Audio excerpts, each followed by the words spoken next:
భారతీయ పండుగలు కేవలం వేడుకలు మాత్రమే కావు. అవి లోతైన తాత్విక, చారిత్రక మరియు సామాజిక అర్థాలను కలిగి ఉంటాయి.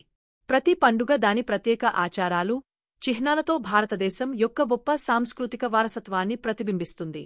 దీపావళి, వెలుగుల పండుగగా ప్రసిద్ధి చెందిన దీపావళి, చీకటిపై వెలుగు, చెడుపై మంచి విజయాన్ని సూచిస్తుంది.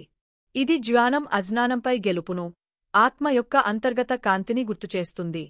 ఇళ్లను దీపాలతో అలంకరించి, శుభ్రపరచి, ఆనందాన్ని పంచుకోవడానికి ఇది ఒక సమయం. హోలీ, రంగుల పండుగగా పిలువబడే హోలీ, వసంతకాలం రాకను, మంచిపై చెడు విజయాన్ని సూచిస్తుంది. ఇది సామాజిక అడ్డంకులను తొలగించి, ఐక్యతను, క్షమాపణను ప్రోత్సహిస్తుంది. రంగులు వేయడం ద్వారా అహంకారాన్ని వదిలివేసి, సృష్టి యొక్క వైవిధ్యాన్ని ఆనందించాలని సందేశం ఇస్తుంది. గణేష్ చతుర్థి, కొత్త ప్రారంభాలు, విజయం, జ్ఞానానికి అధిపతి అయిన గణేశుడి పుట్టినరోజును ఈ పండుగ జరుపుకుంటుంది. ఆయన అడ్డంకులను తొలగించేవాడిగా పూజింపబడతాడు. ఆయన వెరిగిన దంతం అసంపూర్ణతను అంగీకరించడం, జ్ఞానం కోసం త్యాగం, అహంకారంపై విజయాన్ని సూచిస్తుంది. రక్షాబంధన్, ఈ పండుగ అన్నదమ్ముల, అక్కాచెల్లెళ్ల మధ్య పవిత్ర బంధాన్ని జరుపుకుంటుంది. సోదరీమణులు తమ సోదరుల క్షేమం కోసం రాఖీ కట్టగా, సోదరులు వారికి రక్షణకు హామీ ఇస్తారు.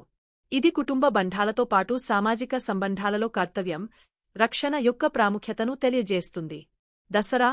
దసరా పండుగ శ్రీరాముడు రావణుడిపై సాధించిన విజయాన్ని జరుపుకుంటుంది.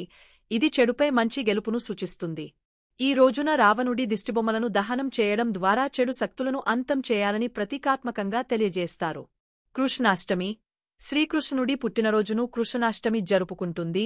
జీవితం పట్ల ఆయన సానుకూల దృక్పథాన్ని తెలియజేస్తుంది. దహీ హండీ వంటి వేడుకలు కృష్ణుడి బాల్యలీలలను గుర్తుచేస్తూ, ఆనందం, ఐక్యతను పెంపొందిస్తాయి. నవరాత్రి, 9 రాత్రుల పండుగ అయిన నవరాత్రి, దుర్గాదేవి మహిషాసురుడిపై సాధించిన విజయాన్ని సూచిస్తుంది. ఇది అంతర్గత శుద్ధికి, ధైర్యం, జ్ఞానం వంటి సద్గుణాలను పెంపొందించడానికి ఒక సమయం. ఉపవాసాలు, ప్రార్థనల ద్వారా అంతర్గత రాక్షసులను జయించాలని సందేశం ఇస్తుంది. మకర సంక్రాంతి పొంగల్, మకర సంక్రాంతి సూర్యుడి ఉత్తరాయణ ప్రవేశాన్ని, శీతాకాలం ముగింపును సూచిస్తుంది.